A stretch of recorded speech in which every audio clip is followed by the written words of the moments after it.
Pensée de la nuit. Charles Baudelaire est né le 9 avril 1821 à Paris et est mort dans la même ville le 31 août 1867. Il occupe une place considérable parmi les poètes français pour un recueil qu'il aura façonné sa vie durant, Les Fleurs du Mal, mais aussi pour sa poésie en prose, réunie dans le Spleen de Paris. Il est aussi un grand critique d'art, avec ses fameux salons où il prendra la défense de Delacroix, un théoricien du dandysme et un défenseur de la musique de Wagner, et imprimera définitivement sa marque dans la poésie française. Voici quelques poèmes de Baudelaire tirés de son recueil Les Fleurs du Mal. L'albatros. Souvent, pour s'amuser, les hommes d'équipage prennent des albatros, vastes oiseaux des mers, qui suivent indolents compagnons de voyage, le navire glissant sur les gouffres amers. À peine les ont-ils déposés sur les planches que ces rois de l'azur, maladroits et honteux, laissent piteusement leurs grandes ailes blanches comme des avirons traîner à côté d'eux. Ce voyageur ailé, comme il est gauche et veule, lui naguère si beau qu'il est comique et laid. L'un agace son bec avec un brûle-gueule, l'autre mime en boitant l'infirme qui volait. Le poète est semblable au prince des nuées, qui hante la tempête et se rit de l'archer. Exilé sur le sol au milieu des huées, ses ailes de géant l'empêchent de marcher. Élévation.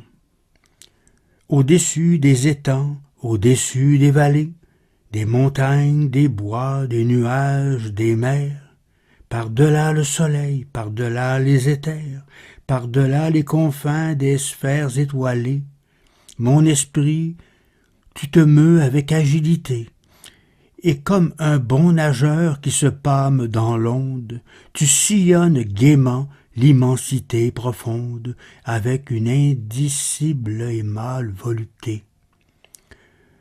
Envole-toi bien loin de ces miasmes morbides, va te purifier dans l'air supérieur, et bois comme une pure et divine liqueur, le feu clair qui remplit les espaces limpides.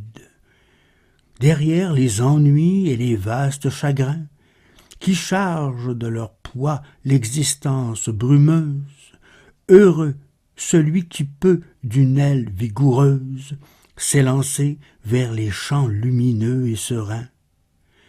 Celui dont les penseurs, comme des alouettes, vers les lieux le matin prennent un libre essor, qui plane sur la vie et comprend sans effort le langage des fleurs et des choses muettes.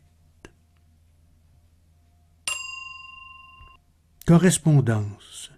La nature est un temple où de vivants piliers laissent parfois sortir de confuses paroles. L'homme y passe à travers des forêts de symboles qui l'observent avec des regards familiers. Comme de longs échos qui de loin se confondent dans une ténébreuse et profonde unité, vaste comme la nuit et comme la clarté, les parfums, les couleurs et les sons se répondent. Il est des parfums frais comme des chairs d'enfants, doux comme des hautbois, verts comme les prairies, et d'autres corrompus, riches et triomphants.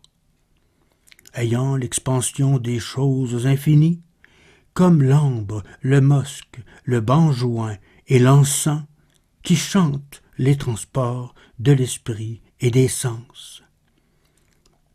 J'aime le souvenir de ces époques nues, dont Pébus se plaisait à dorer les statues. Alors l'homme et la femme, en leur agilité, jouissaient sans mensonge et sans anxiété, et le ciel, amoureux leur caressant l'échine, exerçait la santé de leur noble machine. Cybèle, alors, fertile en produits généreux, ne trouvait point ses fils un poids trop onéreux, mais louve, au cœur gonflé de tendresse commune, abreuvait l'univers à cette étine brune. L'homme élégant, robuste et fort avait le droit d'être fier des beautés qui le nommaient leur roi. Fruit pur de tout outrage et vierge de gerçure, dont la chair lisse et ferme appelait les morsures. Le poète, aujourd'hui, quand il veut concevoir ses natives grandeurs aux lieux où se font voir la nudité de l'homme et celle de la femme, sent un froid ténébreux envelopper son âme devant ce noir tableau plein d'épouvantement. Ô monstruosités pleurant leurs vêtements, ô ridicules troncs, torses dignes des masques, aux pauvres corps tordus, maigres, ventrus ou flasques, que le Dieu de l'utile, implacable et serein, enfant emmaillotta dans ses langes d'airain, et vous, femmes, hélas, pâles comme des cierges, que ronge et que nourrit la débauche, et vous, vierges du vice maternel, traînant l'hérédité, et toutes les hideurs de la fécondité. Nous avons, il est vrai, nation corrompue, aux peuples anciens des beautés inconnues, des visages rongés par les chancres du cœur, et comme qui dirait des beautés de langueur.